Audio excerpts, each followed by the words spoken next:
ही निवडणूक आता गारगे साहेबांची निवडणूक राहिलेली नाही। ही निवडणूक तुमच्या आमच्या भवितव्याची निवडणूक आहे। ही निवडणूक महाराष्ट्राच्या तमाम जनतेच्या भवितव्याची निवडणूक आहे। महाराष्ट्राचं जे राजकारण आहे गेले अनेक दिवस आपण पाहतोय, अलीकडच्या काळामध्ये जे गलिच्छ राजकारण सुरू झालेलं आहे, त्यामुळे महाराष्ट्राची संस्कृती बिघडती की काय अशी परिस्थिती निर्माण झालेली आहे। काय पाहतोय आपण, ज्या स्वर्गीय बाळासाहेब ठाकरेंनी शिवसेनेची स्थापना केली, मुंबईमधल्या मराठी माणसाला आधार वाटावा यासाठी ज्या शिवसेनेची स्थापना केली, ती शिवसेना फोडली गेली आणि सत्तेसाठी शिवसेनेचं फोडाफोडी केली। ज्या आदरणीय पवार साहेबांनी स्वाभिमानानं राष्ट्रवादीची स्थापना केली, तो राष्ट्रवादी पक्ष सत्तेसाठी फोडला गेला आणि फोडा तोडा आणि सत्ता काबीज करा ही नीती ज्या भाजपनं आणि महायुतीच्या लोकांनी अंगीकारली ते आपण पाहतोय।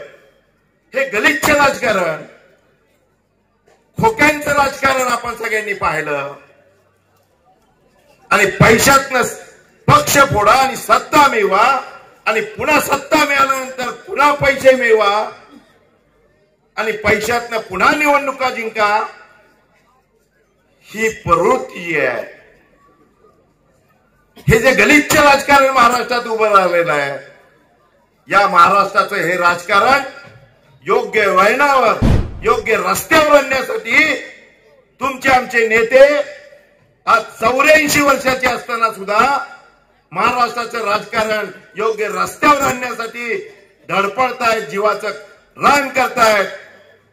आज 10 दिवसामध्ये जवळपास 42 सभा घेऊन महाराष्ट्राच्या जनतेला आवाहन करतायत। ते तुमचे आमचे सर्वांचे लाडके नेते आदरणीय शरदचंद्रजी पवार साहेब यांना साथ देण्याची ही निवडणूक आहे। या महाराष्ट्राचे राजकारण योग्य रस्त्यावर आणण्याची ही निवडणूक आहे आणि त्या दृष्टिकोनातून आपण पाहिलं पाहिजे। ही निवडणूक एकट्या प्रभाकर घारगेंची राहिलेली नाही, ही तुमच्या आमच्या भवितव्याची, महाराष्ट्राच्या भवितव्याची निवडणूक झालेली आहे मित्रांनो। आणि म्हणून या 84 वर्षाच्या योद्ध्याला साथ देण्यासाठी तुम्ही आम्ही आता रात्रीचा दिवस करण्याची वेळ आलेली आहे आणि त्यासाठी महाराष्ट्राच्या राजकारणामध्ये आपला प्रतिनिधी हा पवार साहेबांच्या साथीला गेला पाहिजे। त्यासाठी प्रभाकर घारगेंना निवडून द्यायचं आहे आणि ते काम येत्या 20 तारखेला आपल्या सगळ्यांना करायचं आहे मित्रांनो। अनेकांची भाषणं झाली, इथल्या लोकप्रतिनिधींच्या बद्दल अनेकांनी सांगितलं। आता तुम्हाला मी सांगण्याची गरज राहिलेली नाही। गुंडगिरी, दहशत करायची आणि विकास कामाचा नुसता मृगजळ तयार करायचं, हे स्वतःला महानायक काय जलनायक समजतात। काय अवस्था आहे तुम्हा सगळ्यांनी, तुम्ही सगळे साक्षीदार आहेत। 1992 साली शरदचंद्रजी पवार साहेब मुख्यमंत्री असताना उरमोडीला प्रशासकीय मान्यता मिळाली। स्वर्गीय भाऊसाहेब गुदगे त्यावेळेला आमदार होते, मनोहर जोशींना आणून सातेवाडीला 1995 ला कॅनॉलचं भूमिपूजन झालं। त्याचे हे खटाव तालुका तुम्ही सगळेजण साक्षीदार आहात। ते पाणी 2004च्या दरम्यान आलं, ओडीच्या तिथं जो कॅनॉल आहे त्या कॅनॉल मध्ये भूमिपूजन, आपलं कॅनॉलचं जलपूजन आपण केलं आणि माझं जयकुमार गोरेंना सांगणं आहे, माझ्या मायनी अर्बन बँकेच्या अहवालामध्ये तो फोटो आहे।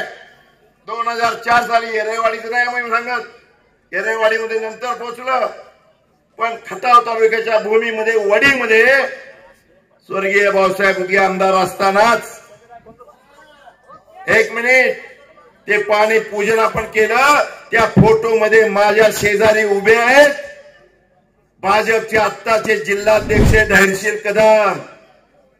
तो फोटो हा साक्षीदार आहे आणि हे सांगतात उरमोडीचं पाणी आम्ही आणलं. अरे उरमोडीचं पाणी आणायला अनेकांचं कष्ट आहे. स्वर्गीय भाऊसाहेब उदी असतील, अभयसिंह राजे असतील, सदाशिव तात्या असतील, वाघमारे असतील. आणि आता हे पाणी पुढे पुढे चाललंय. या पाण्यात पॅन्टा वर करून फोटो काढायचं आणि स्वतःला जलनायक म्हणायचं, ही प्रवृत्ती आहे. अभयजी, जसं उरमोडीचं पाणी तेच तसं तारीचं पाणी, टेंबूचं पाणी, ह्या सगळ्या मंजुऱ्या प्रशासकीय मान्यता ह्या स्वर्गीय भाऊसाहेब उदी यांच्या काळामध्ये आहेत. आता खटाव मानसाठी 2.5 TMC ज्यादा टेंबूचं पाणी मिळालं. ते कधी मिळालं? महाविकास आघाडीचं सरकार असताना, जलसंपदा मंत्री आदरणीय जयंत पाटील साहेब असताना मिळालं. त्याचा कार्यक्रमी वडजेला अनुभव झाला, वरकुटला झाला. आपण सगळेजण त्याचे साक्षीदार आहेत. आणि हे आता सांगतात की पाणी आम्ही आणलं. अशा पद्धतीनं खोटं बोलून जनतेची दिशाभूल करण्याचं काम हे करतायत. आता अभयजी तुम्ही सांगितलं, यांच्या गुंडगिरीबद्दल तुम्ही सांगत होता, पण अभयजी हा खटाव तालुका आहे, ही हुतात्म्यांची भूमी आहे. असे किती जरी गोरे एकत्र आले तरी डरणारे आणि घाबरणारे नाहीत. अरे प्रसंगी प्राणांचं बलिदान करून इंग्रजांना हकलून दिलं ते हे काय गोरे. अरे 150 वर्षापूर्वीच्या गोऱ्यांना ज्यांनी आम्ही हकलून दिलं, ते आत्ताच्या ह्या गोऱ्यांना काय घेऊन बसला. अभयजी, तुम्हाला इकडे येण्याची सुद्धा गरज नाही. आमचा आम्ही खंबीर आहे. गरज पडली तर बोराटवाडीत घुसून मारू. मित्र, ही प्रवृत्ती ही आपल्याला सापटणेपणाची वागणूक देणारी प्रवृत्ती आहे. अरे खटाव मानचे लोकप्रतिनिधी म्हणून तुम्ही काम करता आणि कायम खटाव तालुक्याला दुजाभावाची वागणूक देता. मूलभूत प्रश्न आहेत. आमचं पाणी, शेतीचं पाणी आमच्या बांधावर येताना सुद्धा तुम्ही दुजाभाव करता, अधिकाऱ्यांना दमदाटी करता आणि ते पाणी आमच्या शेतकऱ्यांच्या शिवारात पोचून देत नाही. ही दुजाभावाची वागणूक आम्ही पाहिली आहे.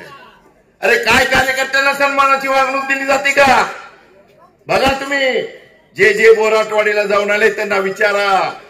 कार्यकर्त्यांना सुद्धा सन्मानाची वागणूक दिली जात नाही. अशा या प्रवृत्तीला आता घरचा रस्ता दाखवण्याची वेळ आलेली आहे. आणि म्हणून या निवडणुकीमध्ये आदरणीय प्रभाकर घारगे साहेबांना आपल्याला निवडून द्यायचं आहे आणि परिवर्तन करायचं आहे. आणि आपले जे राहिलेले प्रश्न आहेत, अनेक प्रश्न आहेत.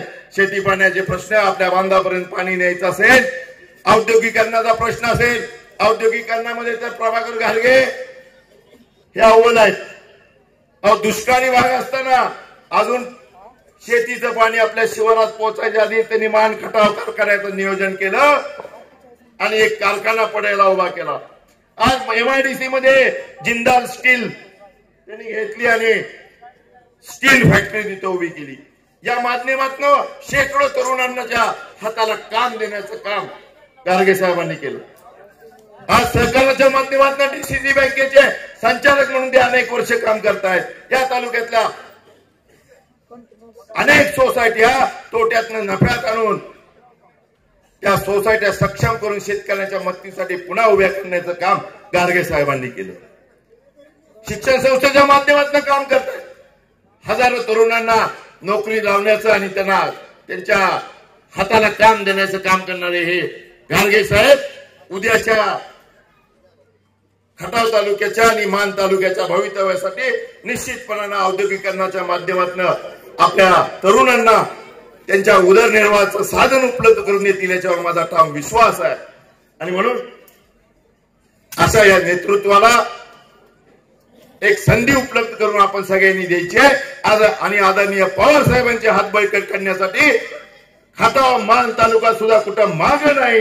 आमचा प्रतिनिधी सुद्धा या महाराष्ट्राच्या परिवर्तनाच्या प्रक्रियेमध्ये सामील होतोय. हे येत्या 20 तारखेला आपण दाखवून द्यायचंय आणि त्यासाठी घारगे साहेबांना प्रचंड मतांनी विजयी करा.